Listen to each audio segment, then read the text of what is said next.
Winter is my favourite season. ঠান্ডাতে I can ride no problem, but গরমে বিরক্ত লাগে।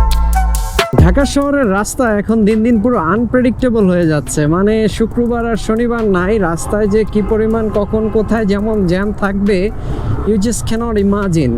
লাইক একটা সময় ছিল আমরা হয়তো আশা করতে পারতাম ফ্রাইডে স্যাটারডেতে রাস্তা ফাঁকা থাকবে, কিন্তু এখন ফ্রাইডে স্যাটারডে আর থার্সডে নাই, রাস্তায় ট্রাফিক জ্যাম থাকবে, ইটস ফর শিওর, এবং আনপ্রেডিক্টেবল থাকবে। মানে আপনি যেখানে যেই জায়গাটুকু আশা করবেন খালি, সেই জায়গাটুকুতে দেখবেন যে সুপার ট্রাফিক জ্যাম, আর যেখানে মনে করবেন জ্যাম থাকবে সেইখানে দেখবেন ফাঁকা। মানে what a surprise. Alright, assalamu alaikum everyone, this is Mohammad Imran and welcome back to Mr. Candid. জি ভাইয়া, আজকে হচ্ছে 17ই ডিসেম্বর শনিবার, বিজয় দিবসের ঠিক পরের দিন। রাইট নাও আমি আছি মালিবাগের ঠিক পরে, মূলত এটা মালিবাগের ভেতরেই এখনো বোধহয় আছে, শান্তিবাগের দিকে যাচ্ছি। তো কোথায় যাচ্ছি রোহিতপুরের দিকে একটা cafe, BM cafe and restaurant. ওদের অ্যাম্বিয়েন্সটা শুনেছি খুব সুন্দর, তো ওইখানে আজকে একটু যাচ্ছি বিকেলটা পার করার জন্য। আর ট্রাফিক জ্যাম তো দেখতেই পাচ্ছেন যে কি পরিমাণ ভয়াবহ জ্যাম। তো আগাতে থাকি।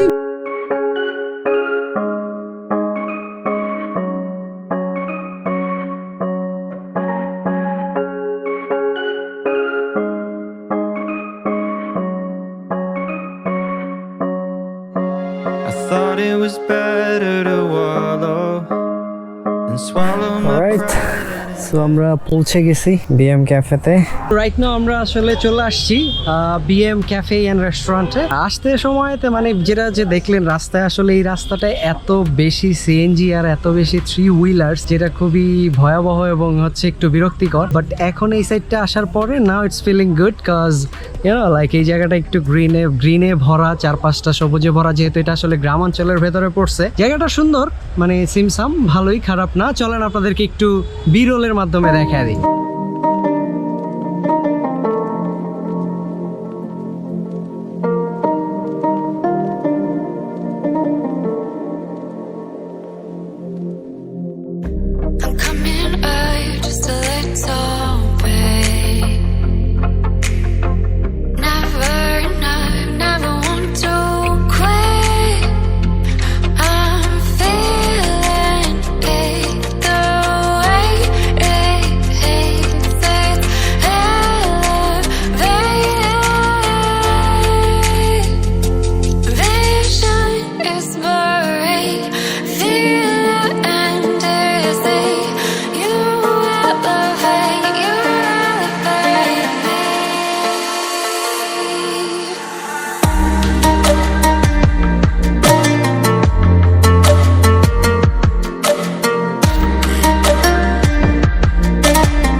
চারপাশে দেখতে পাচ্ছেন এটাই হচ্ছে BM cafe and restaurant. So আমরা এখানে চলে আসছি, যে মাত্র আপনারা যেটা বিরলের মাধ্যমে দেখলেন। তো এটা বেসিক্যালি হচ্ছে রোহিতপুরে পড়ছে, কেরানীগঞ্জের।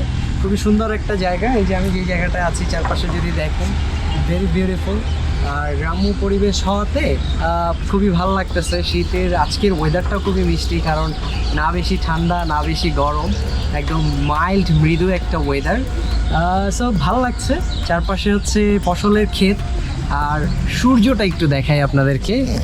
Like look at this view. এইটার জন্য হইলেও মানে এই জার্নিটা সার্থক, কজ এত সুন্দর লাগছে। ওয়েদারটার কারণে আরো বেশি বৃষ্টি লাগছে। ঠিক আছে, তাহলে আমরা একটু বসি, কিছু খাই। আর বাই দ্য ওয়ে, আমি যেহেতু ফুড রিভিউয়ার না, সো ফুড রিভিউ এক্সপেক্ট করবেন না, কোনো ধরনের ফুড রিভিউ দেওয়া হবে না। Alright bro, so right now এখন আমরা আসলে বের হয়ে গেছি এখান থেকে বিএম ক্যাফে অ্যান্ড রেস্টুরেন্ট থেকে। বাট ভাই এইখানে তো ভয়ানক শীত, তার মধ্যে রাস্তাটা অন্ধকার। আর আপনারা তো জানেনই এদিকে আসলে থ্রি হুইলার অনেক বেশি, তার মধ্যে এত ঠান্ডা এদিকে। বাট উপভোগ করতেছি, ভালো লাগতেছে। মানে শীতের একটা আমেজ যেটা ঢাকায় পাওয়া যায় না, সেইটার একটা ছোঁয়া পাচ্ছি। It's feeling amazing. সো আমরা ঢাকায় ঢুকে গেছি কেরানীগঞ্জ থেকে। রাইট নাও বাবুবাজার ব্রিজের উপরে আছি। তো বেসিক্যালি আজকে হচ্ছে উইকেন্ড কাটানোর জন্যই আসা। আর winter is my favourite season. আপনারা যারা আমার প্রিভিয়াস ভিডিও থেকে আমার সাথে কানেক্টেড আছেন, আমার ওল্ড ভিডিও থেকেই, অর্থাৎ আমার এই মিস্টার ক্যান্ডিড ফ্যামিলিতে যারা অনেক আগে থেকে আছেন, তারা অনেকেই জানেন যে উইন্টার হচ্ছে আমার মোস্ট ফেভারিট সিজন। কারণ হয় কি, এই সিজনটায় ঠান্ডা না, মানে ঠান্ডাতে I can ride no problem, but গরমে বিরক্ত লাগে। আর আমার মনে হয় এটা অনেকেরই এরকম। বাই গুডনেস, থ্যাংক ইউ ভাইয়া। ভাইয়ার ডান বাম দেখার কোনো প্রয়োজনই নাই, ভাইয়ার মন চাইছে সে পার হচ্ছে। আর এই যে বড় ভাইরা, এরা তো কি বলবো, কিছু বলার নাই, এদেরকে দেখলে আমার এমনিই ভয় লাগে। সো যাই হোক, so it was a good evening by the way. আর আমার জন্য রাইডিংটা হচ্ছে একটা পিসফুল পিল, মানে এই পিলটা নিলে আই ফিল পিস। এটা একমাত্র একজন বাইকারই বুঝবে এই ফিলিংসটা। এই ভিডিওটাকে আর বড় করবো না। I hope you guys enjoyed the video like the way I did. ইনশাআল্লাহ see in the next one. Till then have fun, tata, good bye, have fun.